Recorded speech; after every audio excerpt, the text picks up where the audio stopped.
तू जानी मो माँ को मिछ कही से जानी मुझे चाकरी कर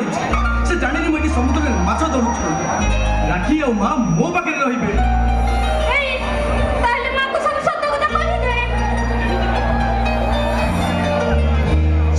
जानिले ता मनु केते कष्ट हो कहलु ओहो ए कथा ए तू समुद्र रे माछ धरत बोले निज को ताले छोट बोले बाबू नहीं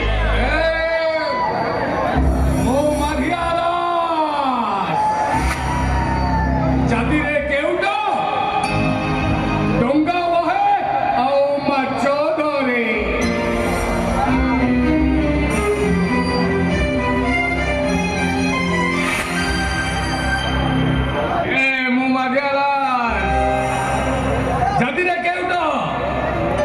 धरे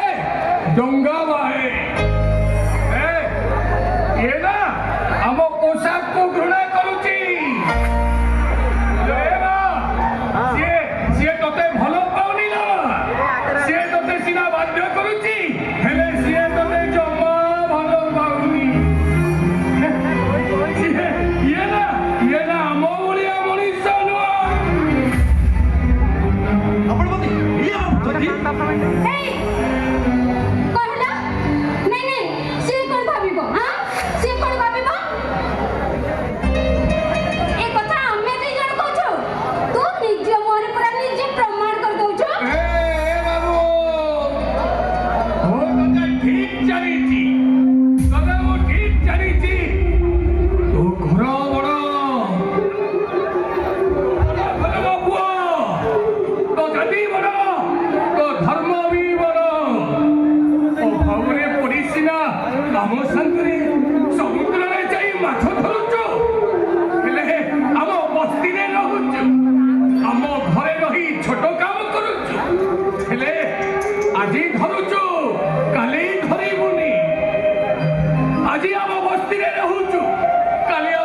बस्ती छाड़ी करे चली जीवो तू सीना वो बस्ती छाड़ी चली जीवो हेले ई जो बोझटा मुंड ऊपर लदी देइछ ताकू तू साथी रे नहीं जीवो ना हे बाबू मु सदा कहूची हमें होचु जाति रे केउटो हम ऊपर को जदे कि अंगुठी उठाई कथा कहिला हाथ गोड़ दीटा को समुद्र को भिंगी दो हाथ गोड़ भांगी समुद्र को भिंगी दो सब कौन कपी जाउछन कौन सब कहि जाउछन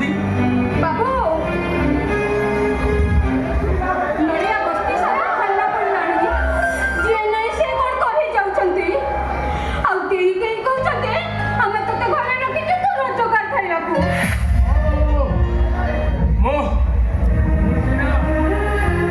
मद पीवा तुमठू टंका नौची प्रति बदल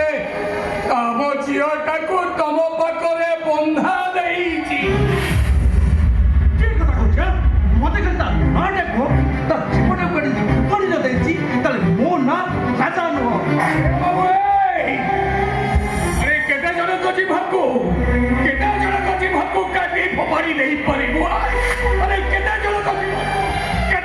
जीवाकू तो काटी फोपाड़ी नहीं पारिबो राजा बाबू तोर मोर प्रेम संपर्क से जमींदार कानरे पड़ी सारलानी तो हम जमींदार को चिन्हिनु राजा बाबू से किते बेले कोन के करबो से कथा ताको ही जणा ए बाबू ए केना एडिया आ गोजा हाल ए बाबू हम जमींदार बाबू ढुना ता दरुआन बेसी भयंकर हाँ बाबू आज पर्यंत तम्ह सामने कहीं कथा कहवाक साहस करना मुहरे कथा कही घर ऊपर को अदिनिया बात्या मारी आसी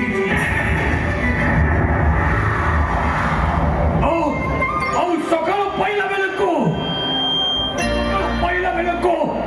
परिवार लोक माने समस्ते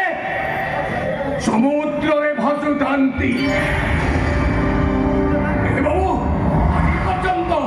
ଆଜି ପର୍ଯ୍ୟନ୍ତ କେହି ତା ମୁହଁ ସାମ୍ନାରେ କଥା କହିନାହାନ୍ତି। କଣ ସବୁ କଥା କହି ଯାଉଛନ୍ତି ଆପଣ?